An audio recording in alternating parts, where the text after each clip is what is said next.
എന്ന് പറഞ്ഞതിന്റെ കാര്യം മനസ്സിലായി. അതായത് തിരിച്ചു വരുന്ന ആ വാഹനത്തിന്റെ ആ കടലാസ് തുണ്ട് വേണം, അവിടെ തങ്ങിപ്പാർക്കുന്ന ഗ്രഹത്തിന്റെ കണക്ക് വേണം, ഇതൊക്കെ വേണം അല്ലേ? ആ പിന്നെ ഞാനിതൊക്കെയുള്ള സന്ദർശനം എന്ന് ഞാൻ പറഞ്ഞു. നീ പറഞ്ഞ ഭാഷ എനിക്ക് പറയാൻ പാടില്ല അല്ലെ?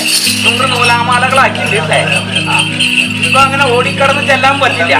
അതുപോലെ തന്നെ നിനക്ക് നിന്റെ പണിയാളരെ കൊണ്ടുപോകണമെങ്കിലും അവിടെ തങ്ങിപ്പാർക്കാൻ ഗ്രഹമുണ്ടാവണം അല്ലേ? അല്ലാണ്ട് വെറുതെ കൊണ്ടുപോകാൻ പറ്റില്ല. മുമ്പ് അങ്ങനെയല്ല ആയിരുന്നേ. ആ അല്ലേ? 2 മാസക്കാലായാലും 4 മാസക്കാലായാലും അത് നികത്തി കൊണ്ടുപോകാൻ പറ്റുമോ? ഇപ്പൊ അത് പറ്റില്ല. അതായത് നീ തങ്ങിപ്പാർക്കുന്ന ഗ്രഹം എന്താണെന്നും അതിന്റെ പൂർണ്ണ രൂപം കൊടുത്തേക്കണം. നിന്റെ കർമ്മമേഖല ബന്ധിച്ച് എന്റെ പിണിയാളരും കൂടി തങ്ങിപ്പാർക്കാം. അത് തനിയായിരിക്കണം. അങ്ങനെയുള്ള കുറെ ഉടമ്പടികളുണ്ട് അല്ലേ? മനസ്സിലായ ഞാനാരാ? ഞാൻ അവിടേക്ക് പോകണ്ടേ? അപ്പൊ ഇതിട്ട് പറ്റും, ഞാൻ പൂർത്തീകരിച്ചു തരാം. പോരെ?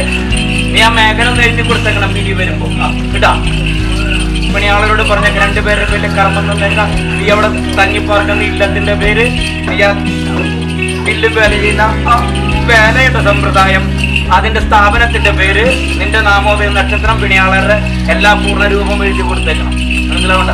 30 നാൾ കൂടുമ്പോ ഈ ഉണ്ണിയുടെ പേരിൽ ഒരു കടും മധുരത്തിന് ഒരു അന്നം എന്റെ ഉടപ്പുറന്നോട് കൊടുത്തേക്കും. ഉടപ്പുറന്നുള്ള ദിനം ഏതാണ്? അതെന്റെ കറിനോട് ചോദിക്കാം. ഇതാ മണ്ണ് വാങ്ങിച്ച് ഞാൻ തരാം. 2 പേരുടെ സമയം നല്ലതാ. ഇതാ